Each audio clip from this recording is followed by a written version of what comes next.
Solanus Casey is the perfect saint for the 21st century.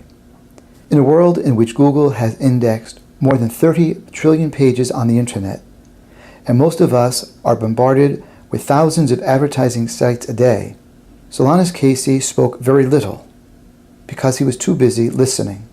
Perhaps this had something to do with being one of 16 children, or because after a bout with diphtheria, he had a very raspy voice. But for whatever reason, Solanus more often chose to listen rather than to speak, except to the poor and the hungry. A friar during the Great Depression, Father Solanus was always the first to answer the door when beggars asked for food, and this compassion eventually became the Capuchin Soup Kitchen in Detroit that continues to feed thousands of people every year. He spent a lot of time gathering food for the hungry. Whatever the farmers gave him, he would be gracious about taking. He was so good to the poor.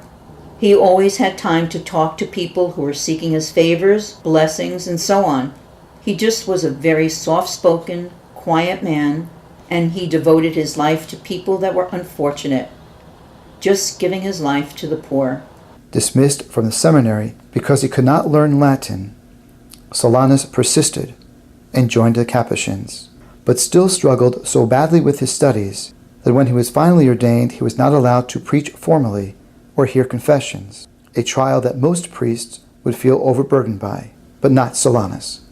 Without faculties for preaching, he was appointed porter, or doorkeeper, of the friary where he took the opportunity to welcome dozens of people every day.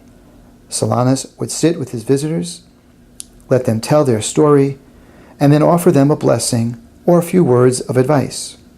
After these simple conversations, many people spoke of being healed and strengthened in facing the challenges of life. Eventually, there were so many people wanting to see Solanus that the line each day was out the door of the friary. One of the people who waited patiently for Father Solanus was the mother of Sister Agnes Mary Donovan, Superior General of the Sisters of Life. Let's listen to her testimony. When she was 19, she contracted tuberculosis one summer. She had the disease from the time she was 19 until the time she was probably 29 or 30 when she first met Solanus. Our grandmother, Gran, approached my mother and said, "Would you go and would you like to meet this priest?" And so my mother said, of course. At that point, it was rather serious. It was at the end stages of the disease, and the tuberculosis had invaded both of her lungs. And then they went. They went one day, and probably like everybody else who visited this holy priest, they lined up outside, stood in line, waited to see him. He asked her something that she was completely unprepared for. He said to her, after she asked if he would pray for her healing, he looked at her and he said, "Well, do you think that is too much for God to ask of you?"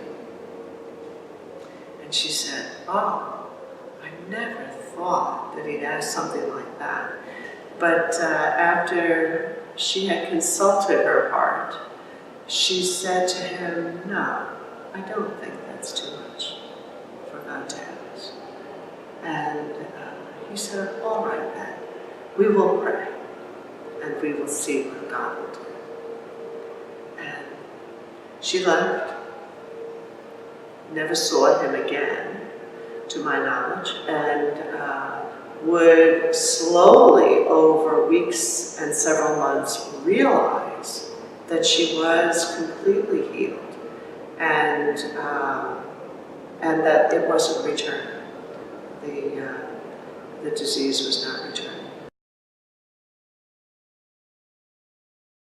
I think what she would comment on was his quiet, humble simplicity, that he was utterly, I think, a Capuchin, you know. Capuchins all over the world continue to try to be like Father Solanus. They listen to everyone and everything, even to creation itself, which often cries out in agony because we have failed to honor and protect her. We listen to our parishioners, to people we visit in the hospital, to young people searching for hope, to the mentally ill, to prisoners, to those in other lands where we serve, and to everyone we encounter, especially the poor. We may not have words to help or fix every situation, but we give what we have been given to everyone, the love of God in Jesus Christ. And as long as we do this, we will be living the gospel in the spirit of St. Francis, and that is all we need to do. Won't you join us?